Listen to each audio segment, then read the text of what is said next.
Hey, it's Jim, and this is FRM Part 1. We're getting to the end of Book 1, Foundations of Risk Management, and the chapter on ERM and future trends. Let me start by giving you just a quick definition of enterprise risk management. It's an integrated approach to managing risks across and throughout and above and beyond and below any kind of an organization. Of course, we're talking about a financial institution here. And that even extends to third parties, maybe networks, maybe supply chains, and maybe even the government. And you'll see those as we go through these learning objectives. I always try to give you some heads up or some advice on where are likely questions. Clearly, that first and the third are, in my estimation, kind of the two most important inside of this chapter, because if you look down at the bottom, when the learning objectives refer to scenario analysis and stress testing and risk culture, those topics, those are covered in other chapters in both Part 1 and Part 2 as well. So inside of this chapter, the focus is on pretty much the definition of ERM and how it compares to the traditional risk management program. We'll talk about that here in just a second. And then what are some best practices? If you look at that second learning objective, describe the motivations. The motivation is to, kind of avoid disaster. And it's been shown both anecdotally and with lots and lots of academic research that when you look at life inside of a box, that's not nearly as good as if you look at it outside of the box. So that's what we're doing here. So let's start with a comparison of ERM and the traditional risk management program. So I want you to think of and remind yourself of the example I gave you in the last two recordings where I said, think of all of the risk aggregated data as being placed in a box. So there was an inflation box. There was an oil price box. So we had all these boxes with macroeconomic variables. And then we had boxes for internal variables, external versus internal. Things like, derivatives trading and financial credit analysis. But now what we're doing with ERM is we're opening those boxes and we're putting them all on a big board. Remember, I explained that big board to you in that last recording. And inside of that big board, we have, look at the illustration we have on the right. And this swings us back to that initial chapter in Book 1 where we had a whole bunch of risks. Remember, we had a big old tree branch and it started over here. And over here, the root was like, all the risks we have to worry about. And then we branched out. And so enterprise risk management, there's the cool word, the holistic approach. So notice there are arrows going this way, which means that you can't do operational risk without worrying about reputational risk, et cetera, et cetera. So think of ERM as the umbrella view of all of the boxes that are now opened, and these boxes can talk to each other. Look down at the bottom. I think this is a great exam question. Proactive risk management, and it can identify and quantify, I'll say that a little bit loosely, and manage financial risks, of course, and also non-financial risks. Look at that second paragraph there, interconnected risks. So that means correlation coefficient and Copulas. Now here are the boxes, of course. If you look at 6 silos over there, 6 different boxes. Those are individual boxes. They don't talk to each other. And so, there's a lot of smart people working inside of those boxes, but they don't ever stick their head out over the box and look and see what's happening outside of the box. Notice the word independently by departments. There's duplication, inefficiency, there's no centralized oversight, although, you could still have a chief risk officer, but even if you have these silos who are not connected or interconnected, then you're going to have lots and lots of risk management issues. Of course, look down at that bottom teardrop point, short-term fixes versus taking, kind of the holistic long-term view. Here's a really good slide. This has great potential for exam questions. So integrated versus fragmented, accountability versus independence, strategic versus tactical. So remember, if you're looking at things from the umbrella, you can relate what you're seeing downward from, maybe the risk appetite statement from the board of directors, maybe the ideas of the chief risk officer and others in the executive leadership team.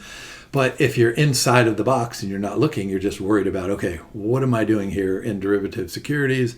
Oh my gosh, I need to worry about this credit default swap.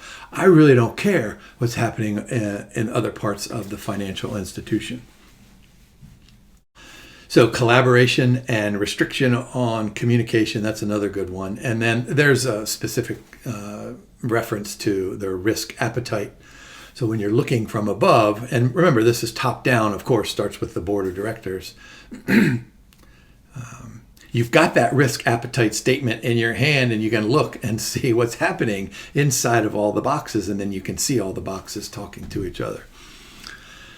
Notice the bottom right there, the silo or the box lacks coherence. I'll go ahead and admit that that's my term, the box. Silo, that's a very cool term to use. We've come up with this example. You guys all know about AIG. They lost tons and tons of money.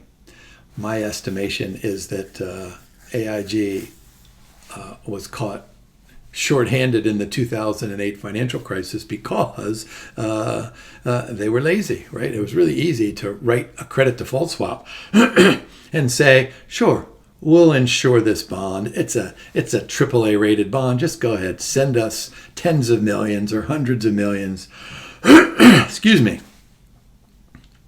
and we'll go ahead and insure that underlying security because it's never going to default, and we'll just keep on generating this cash inflow to the financial institution. So that's kind of Jim's idea of what AIG was faulty, but of course we can assign its blame through a lack of an ERM, and there are a whole bunch of diamond points there that we've decided are important.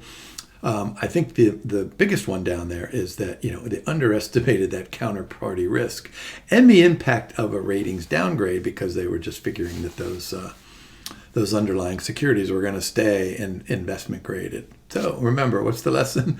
Do your homework. What does GARP call that? Due diligence.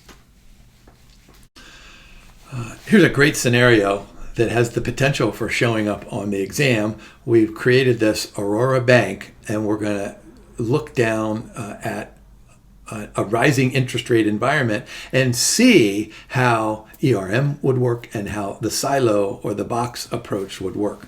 So think of Aurora Bank here, centralized framework, has a chief risk officer, cross-functional risk committee. Hey, look for that term on the exam, whether it's in the question stem or in one of the answers, potential answers, cross-functional risk committee. That sounds like important. So here we are, routine environmental scan. We have this rising interest rate environment.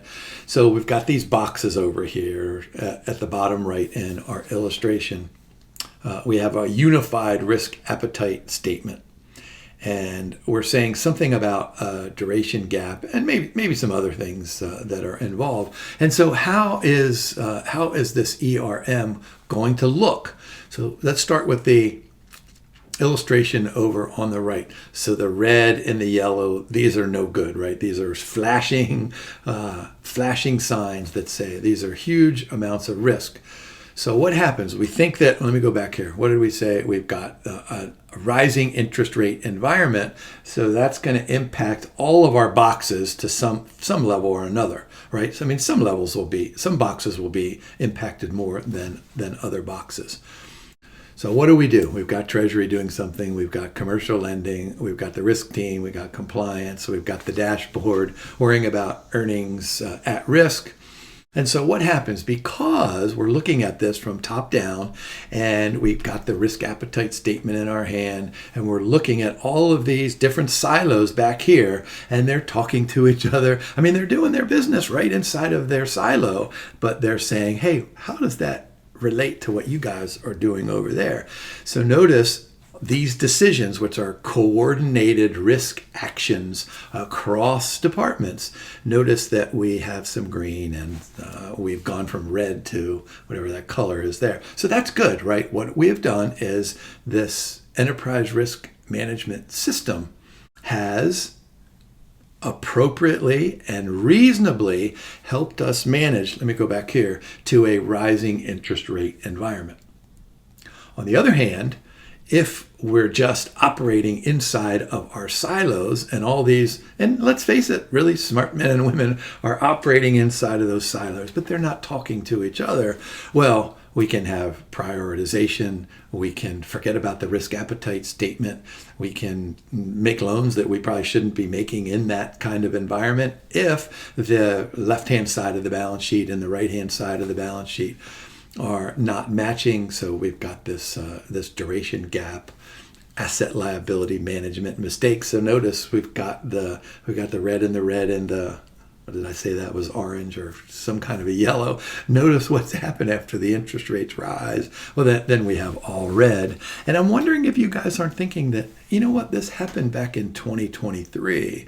Weren't there a bunch of medium-sized banks somewhere over on the West Coast that they were not prepared for the spike in inflation, which we had? When was that? 2022 and 2023, and they had all sorts of bad things. I won't mention those banks' names. Maybe some of you guys still work for those banks. What did I say in the introduction? What's the motivation to adopt this? Well, now that I have explained a little bit more of what ERM looks like and its applications, the motivations are to avoid going from red and more red. I don't know, is that a word? Redder, more red? All right, so the chapter gives us a handful of motivations. So I've said this, 2 or 3 times by now. So let's make sure that we approach this from top down, right? Top to bottom. So there we got the board of directors all the way down to the product design. What are some benefits to this? Early detection. It aligns that risk appetite statement with some decisions that are going on. Recognize and address early signals. Now, because these silos are able to talk to each other, and because we have a really smart man or woman up at the top as the chief risk officer who can understand the language between and among all of the silos, we're much better off and better prepared to identify concentrations of risk, whether they're in a specific derivative like credit default swaps and AIG, or maybe they're in a specific geography, which happened to one of those unnamed banks that I talked about just a few minutes ago, or supplier concentration. Didn't I mention in my introductory definition supply chain issues? So what happens then, if we have these risk concentrations, we've identified those risk concentrations, and then we can manage them. I mean, it might be okay. We might say, you know what, we're happy with this risk concentration because it does this and this and this inside of these other silos. In fact, it's possible that a risk concentration in one silo exactly offsets a risk concentration in another silo. Now, remember that when, I think we did this in the very first chapter, maybe it was the second chapter, when we said something like, when we try to manage risk, you can avoid it, you can transfer it, you can accept it, and you can manage it, you can reduce it, you can do a whole bunch of other stuff. And so this umbrella kind of a scenario allows us to have a much better understanding of those decisions. Should we accept it? Should we transfer it? Should we avoid it? All those kinds of things. Look at that second diamond point. It says what we can do is we can find the true exposure, and we can quantify that true exposure. And then we can use lots and lots of methods, maybe some optimization method, where we can find some risk metrics, and we can do risk weighting, and we can do all sorts of really fun things And so it should be obvious that we're managing these risks in a much better framework with the umbrella rather than the individual silos. I have to say something about our previous chapter on risk data aggregation. So if we have this ERM approach, then we're probably better able to, remember when we're aggregating all of this data and it's on the board, that we're probably better equipped to put those into different kinds of groups and maybe calculate a correlation coefficient or a copula or maybe some other things as well. And then the idea is that what we're going to do is, of course, when you think across those silos with correlations and copulas, there's going to be some diversification benefits. This enterprise risk management system allows us to be able to see specifically those diversification benefits. So we can model risk correlations, we can try to identify crossover risks, and there's some examples down at the bottom. All right, here's that second area where I think is important questions here. Best practices. Best practices go along with the idea of we're going to try to avoid all of those red with those squares or rectangles over on the right-hand side. What the chapter does is they call these the dimensions of best practices. So I'm guessing that when GARP is crafting this question, they might use that term in there, and they could say, hey, here's a question stem and identify which of the dimensions is the best practice. So I would make sure I would memorize these. In fact, I haven't told you to get out your phone yet today, so get out your phone and take a picture of this slide. It'll give you those 5 dimensions that GARP is emphasizing, and you should be able to identify those. Let's take a look at the quantification of these dimensions. So enterprise-wide metrics. So we can have a silo value at risk, but we can also have an enterprise-wide value at risk. We can have a silo stress test, a silo scenario test. We can map, we can look at total costs, we can look at non-financial metrics, and of course we want to do that inside of each of the boxes, but we also want to do it on an enterprise-wide level. There are some examples of quantitative metrics. We'll do all that stuff throughout part 1 and part 2. We'll have some qualitative metrics over on the right-hand side as well. And don't forget about unstructured data. We'll talk about that. I think we mentioned it just briefly in a previous recording. Unstructured data like social media and emails and even pictures and clouds out there, all that kind of cool stuff. Now, of course, with this top-down approach, the board of directors is going to establish and write an actual and formal risk appetite statement, and that's going to flow downwards, right, top down. And the question then becomes, all right, how can that flow efficiently all the way down? So look at the learning objective. What are the characteristics of a strong corporate risk culture? How can it go from the board of directors all the way down to a newly hired college graduate student who is doing some very simple credit analysis for small business loans of less than, pick a number, $500,000? How can that flow efficiently? All right, so this is what GARP tells us inside of this chapter. Shared values, behaviors, and beliefs. How can employees identify? I'll just do my regular old identify and quantify and manage all those risks. A couple of chapters ago, we drew the security market line and the capital market line, and we can do that, just put risk and reward, risk and expected return on the 2 axes and try to draw that relationship. Now, of course, back in those days with security market line, we used beta. With capital market line, we used standard deviation. But there are all different sorts of ways that you can kind of decide how to measure risk culture and the marginal costs and marginal benefits. So look at that bottom diamond point there. Yeah, this risk culture acts as a foundation. All right, so the question then becomes is how do you take those little box pictures that we have down at the bottom there, how do you summarize those, and how do you describe characteristics of a strong corporate risk culture?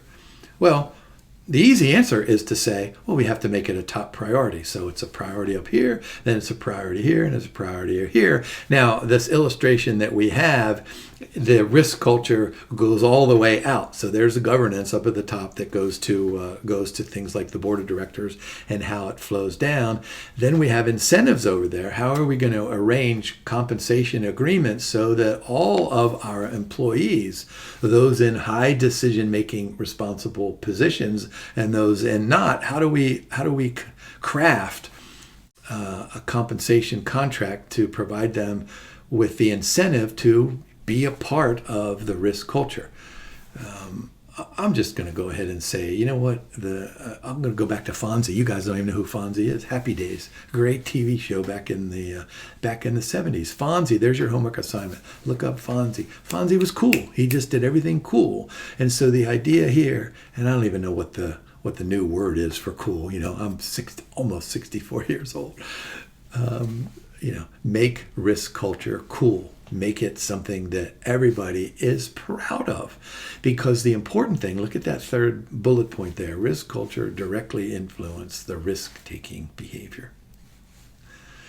Now look at the bottom one. If you get this question, it's really an easy question here. Was there a risk culture instituted? Was it a major part of financial institutions in 2004? And the answer has to be no. Now, if GARP says is risk culture after 2008 and 2009, I would put maybe on down there. It's improving, right? But it's not. Let's look at another quick example of when the culture breeds misconduct. So remember, this was a long time ago. Some of you guys probably weren't even born in 1990. But there were lots of banks over in the UK who were making loans, and then they would say, you know what, we're going to attach some insurance to that loan, and so we're going to charge you a little bit more on your monthly payments, and that's okay if everybody knows about it. But apparently they didn't tell anybody about it, and so this was a deceptive practice throughout lots and lots of banks. And so there were billions of pounds that were paid out to all these parties. So look at these problems over here in the bubble points. So that sounds like there was a risk cultural issue throughout the financial institutions as well. Let's go ahead and take a look at take a sidestep over here to kind of the management discipline.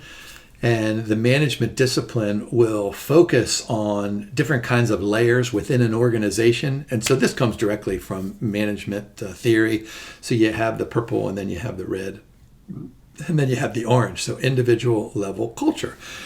So this is the kind of sense that I get that when financial institutions are hiring new people, one of the questions or a series of the questions would be to ask the candidate to say something like, hey, give us an example of where we can be convinced that you have values or ethical or appropriate or reasonable behaviors that would be an indication that when you come and work for us, that you're going to be a part of ethics and professional standards and all these kind of good things. But in this particular case, you're going to be a part of our risk culture.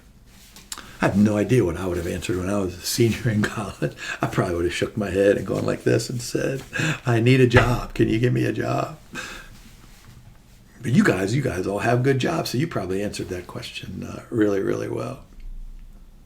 So think about that as we go from that individual level. If we hire those individuals who have high personal values and personal ethics, well, then when you put them into groups, then it's going to naturally expand, and then at the firm level as well.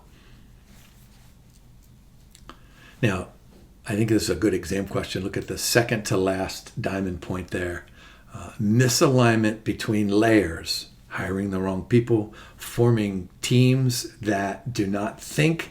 And now I don't want to say think alike, because, in the group, you don't want to have, the herd kind of mentality. And some people say, oh yeah, I think we should do this. And everyone said, oh yeah, that's a great idea. Now remember, successful groups are those groups who can disagree with each other, but who can trade off marginal costs and marginal benefits to reach a group consensus. This is one of the problems with board of directors, especially at the college level. All right, here's another good exam question. 4 key indicators: accountability, effective communication, incentives. I talked about that, and then tone from the top. There's that top down. Now, of course, there are tons and tons of obstacles for promoting and achieving this effective risk culture. And these barriers are similar to other challenges that are faced by the banks. Look at the bottom, cursive data. So let's go ahead and remind ourselves of this aggregation of risk information and risk data that we did in the previous chapter. If we've got bad data, or if those boxes are not talking to each other, or if some of the boxes are moldy or wet or whatever that is, right? Insufficient resources or tools. We can't use artificial intelligence. We can't use machine learning. We can't put it up on the board. We can't allow the boxes to talk to each other. Unharmonized cultural attitudes, fragmented views. So this is what I was saying just a moment ago, is that when we're in that group environment, it's okay to have disagreement. In fact, I said that it's a good thing to have disagreement. But if we're fragmented there, if we've got these different little pockets inside of this that cannot result and trade off those marginal costs and marginal benefits, we're going to have a struggle with our risk culture. We need to make sure that we educate everybody. So selective risk education and manipulated risk indicators as well. Now, this is what I was saying earlier, and maybe in the introduction, that there are some things that are unique to enterprise risk management that are likely exam questions. This last learning objective here and the next one, there's no doubt that these are going to show up on the exam, but they may or may not include an ERM kind of a component. So the more you know about scenario, sensitivity analysis, and stress testing, the better equipped you'll be to answer this question here, but also questions throughout part 1. So let me just make sure you're aware of this at the risk of offending you. Sensitivity analysis, I do this in my classes all the time. Think of a big old Excel spreadsheet where you have a bunch of variables and different years going across the columns, and then you change one of those variables and you have an output variable, and that output variable could be like the net present value of a capital budgeting project, or it could be the terminal value of a bond, or the future value of a diversified portfolio. So you change one of those variables and then you recompute it, and you change another one and you recompute it, and that's sensitivity analysis or sensitivity testing. Notice in parentheses it says just one variable. Scenario analysis. This is a place where what you can do is you can start with sensitivity analysis, and then instead of just changing one of those variables, you can change 6 or 8 or 10 of them at the same time, and then recompute the output. And then you can do that, and when you do that scenario analysis, you're able to have a better idea of correlation coefficients. But also scenario analysis is a position under which you just craft an entirely new scenario. I'll tell you guys regularly that I'm a voracious reader. I love fiction and I love reading autobiographies. I'm reading a book on the possibility of one of those big volcanoes in Hawaii erupting and covering the whole island. And as I'm reading this, I think, hey, has anyone done this from a financial perspective? What happens if Hawaii gets covered in lava? What does that do to our bank in Oregon or California or in Canada or China or any other country out there? Now, this is a work of fiction. Of course, heaven forbid that this happens, but it's written by 2 of my favorite authors. Michael Crichton, who wrote the dinosaur books, and he's passed away, and then James Patterson. I bet you guys have read some of those books. Anyway, so I'm thinking that, we've got this scenario of, all right, what if something really, really bad happens? How is that going to impact? So what does scenario analysis do for us? What is stress testing? What is sensitivity? What it allows us to do is, remember, we're identifying the risks, and then at the end we're managing the risk. But in the beginning, we're quantifying the risk. So all this enables us to better and more accurately estimate those risks. Well, there we go. Look down at the bottom. Limitations of just value at risk. Well, we can use value at risk, and then we can use scenario analysis and sensitivity analysis. I think this is an easy question. If GARP asked you this, what did scenario analysis look like before 2007? What did it look like afterwards? Well, before it stunk. Afterwards, it's getting better. How about that's Jim's shortcut explanation. What are the advantages? Hopefully you've seen some of these things as I've described in the last couple of slides. So there we go. I mean, there's a whole bunch of really, really good things that occur from scenario analysis. Flexibility, early warning, key exposures, worst case scenarios, all those good things. But again, it's not perfect. It struggles with probabilities. Like, what's the probability of this volcano erupting so much so that it would cover, I don't know how many islands there are in Hawaii. I guess I should know that, but covers the main island. How about that? Well, we don't really know what the probability. I mean, clearly it's, teeny weeny. That's not a finance term, by the way. Some of these scenarios can be super complex. I try to keep it as simple as possible in class. Few scenarios are feasible. False sense of preparedness. Okay, I'm happy with all those.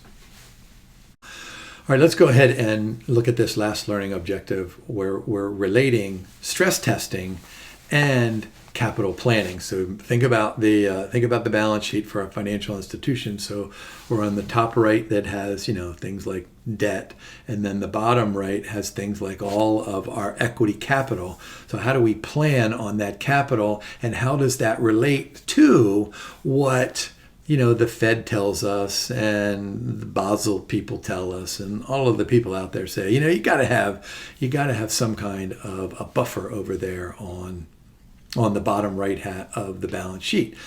So long time ago, over a decade ago, supervisory capital assessment program. This was 2009.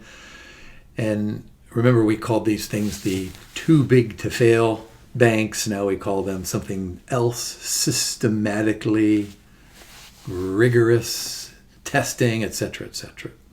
All right, so there are two tests here. Remember the Dodd-Frank Act stress test. This is for banks that have greater than 10 billion.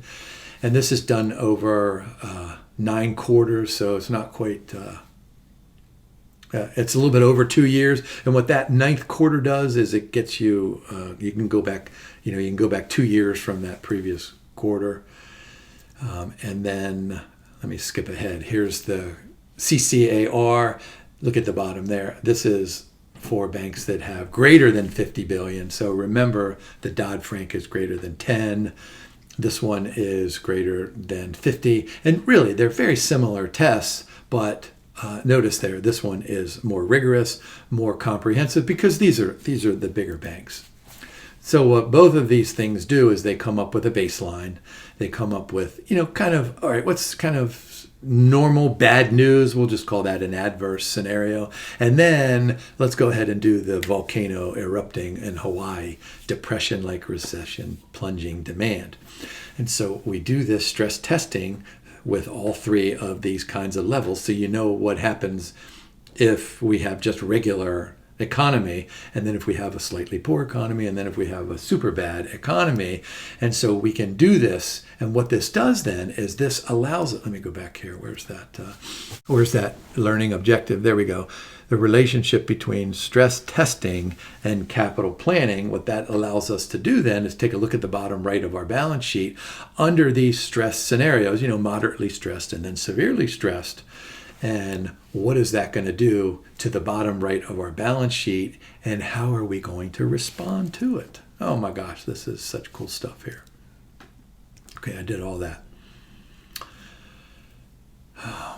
Yeah, there's a Fed-defined baseline, 9 quarters. Notice under the CCAR, we're going to have to consider things like dividends and share repurchases and stock issues and all sorts of other things that impact the right-hand side of our balance sheet. And then there's some demands for reporting. Yeah, so it should be obvious then that ERM and capital planning are substantially linked, inextricably linked, whatever that word means. I'm guessing you guys know that. But what GARP does for you is give you an explanation using these contingent convertible bonds. So think of these bonds that when issued, they show up on the top right of the bank's balance sheet. But then if the bank doesn't meet certain ratios, capital adequacy ratios, then those contingent convertible bonds are automatically converted into equity. And so they go from being a debt to being equity. And so this is the obvious question of how does ERM and capital planning, how do those two kinds of models, how do they work in unison? So this is a really good example, noting that these CoCos are going to be potentially converted. So here's just a quick scenario here. If that ratio is less than 4.5%, then we convert those into equity. We'll just call them ordinary common shares, and that pushes that capital ratio back up. So this is why banks issue these CoCos, because they have this kind of a built-in buffer that's going to help those ratios in the event that their regular old capital, just call it tier 1 now, if that falls below a certain level. On the other hand, if that ratio is higher than 4.5%, well, then it stays, those CoCos stay as fixed income securities. And that takes us through our learning objectives. So I want you to, as always, go to the 24 questions at the end of this chapter. You'll be pleased to know that there's 8 or 9 of them that are multiple choice, like we had in the last chapter. You'll be able to get through those. And then there's 4 or 5 multiple choice questions, and those are good kind of practice because when you sit for the exam and you're going to take 100 multiple choice questions, so that's always good practice.